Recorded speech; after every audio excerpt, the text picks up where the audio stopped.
गांव में हर तरफ अकाल की स्थिति हो गई है और अब ऐसा लगता नहीं कि इस गांव में ज्यादा दिन रुकना ठीक होगा। इसलिए काम की तलाश में गांव से बाहर जाना ही पड़ेगा। भूषण काम की तलाश में दूसरे गांव की ओर निकल पड़ता है और चलते चलते वो विजयपुर गांव पहुंच जाता है, जहां उसके रहने का कोई ठिकाना नहीं था और ना ही उसके पास कोई काम था।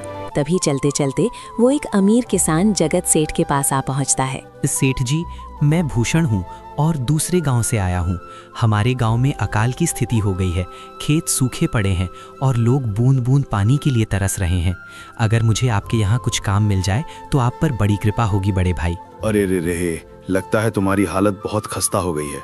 ठीक है, वैसे मेरे पास एक काम तो है, लेकिन लगता नहीं कि तुम वो कर पाओगे। सेठ जी, आप चिंता ना करें, मुझे आप कोई भी काम दे सकते हैं। मैं वो काम पूरी मेहनत और ईमानदारी से करूंगा। अच्छा ठीक है भूषण, तो कान खोल कर सुन लो। मेरे पास 50 गाय और 50 भैंसे हैं। तुम्हें हर रोज उन जानवरों का गोबर निकालना होगा और रोज सुबह शाम उन्हें चारा पानी देना होगा। महीने के आखिर में इस काम के लिए तुम्हें 200 रुपए मिलेंगे और हाँ, 2 वक्त का खाना भी हमारी तरफ से मुफ्त दिया जाएगा। बोलो, क्या तुम ये काम कर पाओगे? अरे बाप रे, 50 गाय और भैंसों को संभालना आसान काम नहीं है, लेकिन अब मैं कुछ और कर भी नहीं सकता और ऊपर से सेठ जी 2 वक्त का खाना भी दे रहे हैं। ठीक है सेठ जी, मैं ये काम कर लूंगा, लेकिन एक विनती है। हाँ बोलो भूषण, क्या बात है? सेठ जी, अगर आपको कोई समस्या ना हो तो क्या मैं आपकी गायों के साथ गौशाला में रह सकता हूँ? सेठ जी, मैं इस गाँव में नया हूँ और मेरा यहाँ रहने का कोई ठिकाना नहीं है।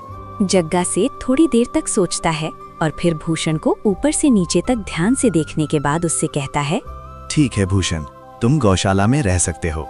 जी धन्यवाद सेठ जी।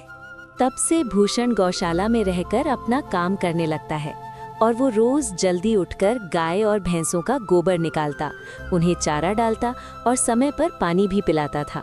भूषण हर दिन अपना काम पूरी ईमानदारी और मेहनत से करता था, जिससे जगत सेठ को उसका काम बहुत पसंद आने लगा, क्योंकि वो सब कुछ साफ सफाई से करता था। और एक दिन जगत सेठ भूषण को बुलाकर उससे कहता है, भूषण, मुझे तुम्हारा काम बहुत पसंद आया। तुम गाय और भैंसों का बहुत अच्छा ख्याल रख रहे हो, जिसकी वजह से दूध की गुणवत्ता भी बढ़ गई है और गाय पहले से ज्यादा दूध देने लगी हैं। इसलिए मैं आज से तुम्हारी तनख्वाह बढ़ाकर पूरे 400 रुपए कर रहा हूँ। आपका बहुत बहुत धन्यवाद सेठ जी। कुछ दिन इसी तरह बीतने लगते हैं और भूषण जगत सेठ के यहाँ पूरी मेहनत और ईमानदारी से काम करता रहता है। धीरे धीरे भूषण के पास अच्छी खासी रकम जमा हो जाती है, जिससे वो अपने रहने के लिए एक छोटी सी कुटिया बनवा लेता है। उस गौशाला में सोकर तो नाक से गोबर की गंध अभी तक नहीं गई है, लेकिन अब आखिरकार मुझे अपने घर में चैन से सोने को तो मिलेगा। तब से भूषण जगत सेठ के यहाँ गौशाला में काम करने आता और 2 वक्त का खाना खाकर अपने घर सोने चला जाता था। इसी तरह कई साल बीत जाते हैं और भूषण की मेहनत के कारण उसके पास अच्छा खासा धन जमा हो जाता है। और एक दिन भूषण जगत सेठ से कहता है, सेठ जी, आजकल गांव में चोरी की समस्या बहुत बढ़ गई है और मेरे पास कुछ रुपए भी जमा हो गए हैं जो मैंने अपने घर में रखे हुए हैं, लेकिन मुझे उन पैसों की चोरी की चिंता हो रही है। आपको तो पता ही है कि मैं दिन भर आपके यहाँ काम करता हूँ और सिर्फ रात में ही घर सोने जाता हूँ, इसीलिए मुझे रोज उन पैसों की चोरी की चिंता सताती रहती है। भूषण, तुम बिल्कुल सही कह रहे हो। आजकल आए दिन गाँव में नए नए चोरी के किस्से सामने आ रहे हैं और दिन भर तुम्हारा घर खाली रहता है, इसलिए चोरी होने की संभावना तो जरूर है। जगत से थोड़ी देर सोचता है और फिर भूषण से कहता है, देखो भूषण, ऐसे समय में गांव में बस एक ही जगह है जहां तुम्हारा धन सुरक्षित रह सकता है, और वो है जमींदार का घर। क्या जमींदार का घर? हाँ भूषण, इस गांव के जमींदार बहुत ईमानदार और दयालु हैं, ऐसा मैंने लोगों से सुना है, और उनके घर पर कई पहरेदार भी रहते हैं, इसलिए वहां चोरी होने की संभावना बहुत कम है। तुम अपने पैसे उनके पास सुरक्षित रख सकते हो। अच्छा, ऐसा है क्या सेठ जी? ठीक है, फिर आज ही मैं जमींदार जी से मिलकर बात करता हूँ और उन्हें अपनी समस्या बताता हूँ। उस दिन भूषण जमींदार जी के घर उनसे बात करने चला जाता है। रुको, कहाँ अंदर चले आ रहे हो? वहीं रुक जाओ। जी, मुझे जमींदार जी से मिलना है, मुझे उनसे कुछ जरूरी काम है। क्या काम है तुमको उनसे? मुझे जरा बताओ। जी, मुझे अपने कुछ पैसे उनके पास सुरक्षित रखवाने थे, इसी काम के लिए मैं यहाँ आया हूँ। अच्छा ठीक है, तुम अंदर जा सकते हो। नमस्ते जमींदार जी, मैं भूषण हूँ और जगत सेठ के यहाँ काम करता हूँ। कुछ साल पहले ही मैं दूसरे गांव से यहाँ आया था। अच्छा भूषण, बताओ तुम्हें मेरे पास किस काम से आना हुआ है? जमींदार जी, मैं कई सालों से जगत सेठ के यहाँ काम कर रहा हूँ और मैंने कुछ रुपए जमा कर लिए हैं, लेकिन गांव में चोरी की समस्या बहुत बढ़ गई है, इसलिए मुझे अपने रुपए घर में रखने से डर लग रहा है। अच्छा, तुमने कितने रुपए जमा किए हैं? जमींदार जी, मेरे पास करीब 5 से 6 हजार रुपए जमा है। वाह, ये तो सच में बहुत बड़ी रकम है। मैंने आपकी ईमानदारी के बारे में लोगों से बहुत सुना है, इसलिए मैं अपनी रकम कुछ समय के लिए आपके पास सुरक्षित रखने आया हूँ। हाँ भूषण, तुमने बिल्कुल सही सुना है। तुम्हारी रकम मेरे पास पूरी तरह सुरक्षित रहेगी। तुम अब बिल्कुल चिंता छोड़ दो, मैं सब संभाल लूंगा। भूषण अपने पैसों की थैली जमींदार जी को सौंप देता है। ये पूरे 5,800 रुपए हैं, आप गिनकर देख लीजिए। गिनने की क्या जरूरत है, तुम तो जगत सेठ के आदमी हो, मुझे तुम पर पूरा भरोसा है। जमींदार जी, आपका बहुत बहुत धन्यवाद।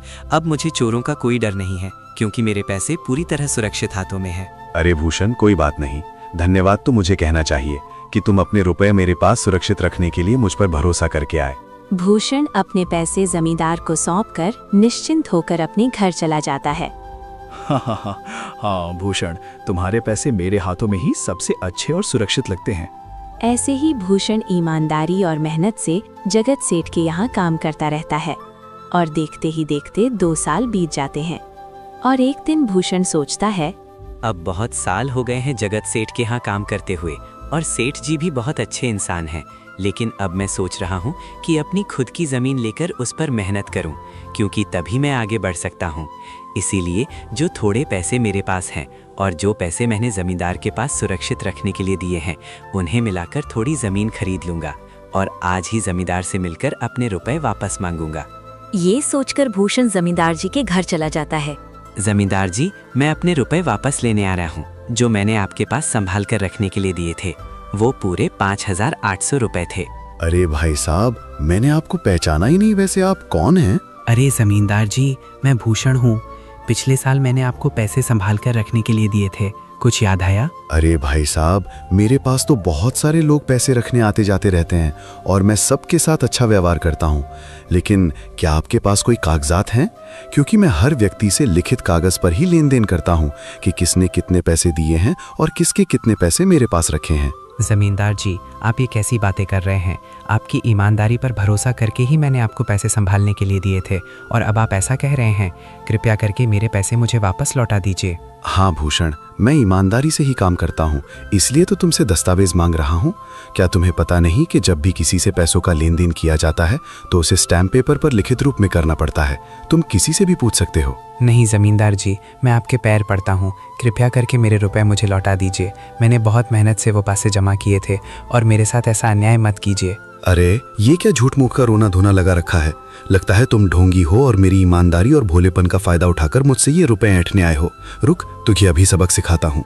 जमींदार अपने आदमियों को बुलाकर भूषण की पिटाई करने का आदेश दे देता है।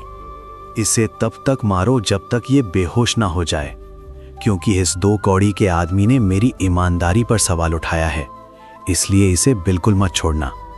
जमींदार के आदमी भूषण को डंडों से बुरी तरह मारते हैं और इसके बाद दुखी होकर भूषण अपने घर चला जाता है और घाव के दर्द की वजह से वो 2 दिन तक जगत सेठ के घर काम पर नहीं जा पाता।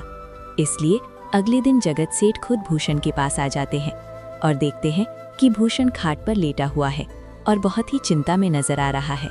भूषण भाई, तुम 2 दिन से काम पर नहीं आए हो, क्या हुआ भाई? तुम्हारी तबीयत ठीक है या कोई समस्या है क्या? अरे सेठ जी, आप खुद यहाँ आ गए। अगर आप खबर भिजवा देते तो मैं खुद ही आपके पास चला आता। अरे भूषण, कोई बात नहीं, तुम्हें देखकर लग रहा है कि तुम बीमार हो। क्या हुआ है तुम्हें?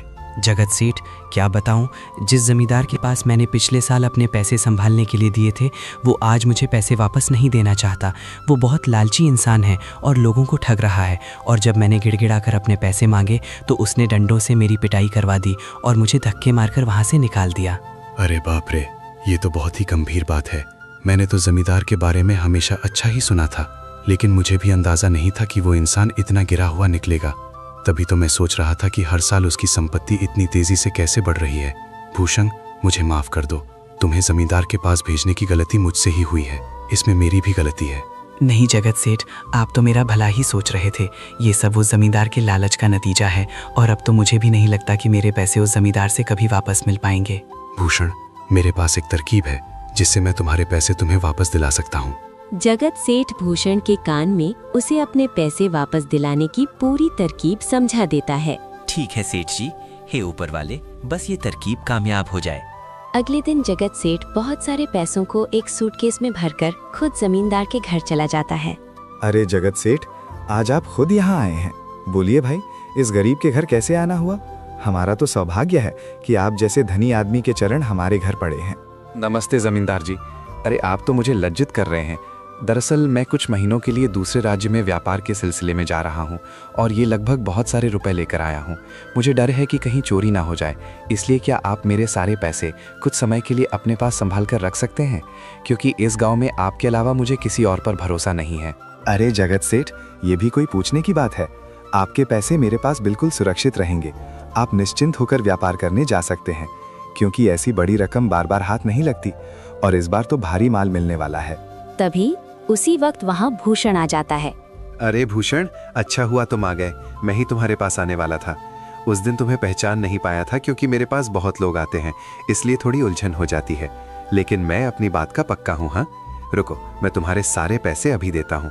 जमींदार भूषण के सारे पैसे उसे वापस लौटा देता है। माफ करना भूषण, उस दिन मेरे आदमियों ने तुम्हारे साथ बदतमीजी की थी, इसलिए मैं आज ही उन्हें काम से निकाल दूंगा। भूषण बिना कुछ बोले चुपचाप वहाँ से चला जाता है। अरे क्या बात है जमींदार जी, आप तो अपनी बातों के बहुत पक्के निकले। इसलिए ठीक है, मैं अपने सारे पैसे आपके पास ही सुरक्षित रख सकता हूँ। जगत सेठ इतना बोल ही रहा था कि तभी अचानक वहाँ जगत सेठ का नौकर आ जाता है। मालिक, अब आपको बाहर के राज्य में जाने की कोई जरूरत नहीं है, क्योंकि अभी अभी व्यापारियों का संदेश आया है कि वे खुद हमारे गांव आ रहे हैं। अरे ये तो बहुत बढ़िया बात हो गई, अब मुझे इतनी दूर नहीं जाना पड़ेगा। सुन रहे हो जमींदार जी, व्यापारी यहीं आ रहे हैं, इसलिए अब मुझे नहीं लगता कि ये पैसे आपके पास रखने का कोई मतलब है। चलिए, आपका बहुत बहुत धन्यवाद, आपने मेरे साथ इतनी ईमानदारी दिखाई। और हाँ, अगली बार जरूर आपके पास ही आऊंगा। ऐसा कहकर जगत सेठ और उसका नौकर अपने सारे पैसे लेकर वहाँ से चले जाते हैं। धत तेरी की, ये क्या हो गया? ये 500 तो चले ही गए और जो भूषण के 5,800 रुपए मैंने हड़प लिए थे वे भी हाथ से निकल गए।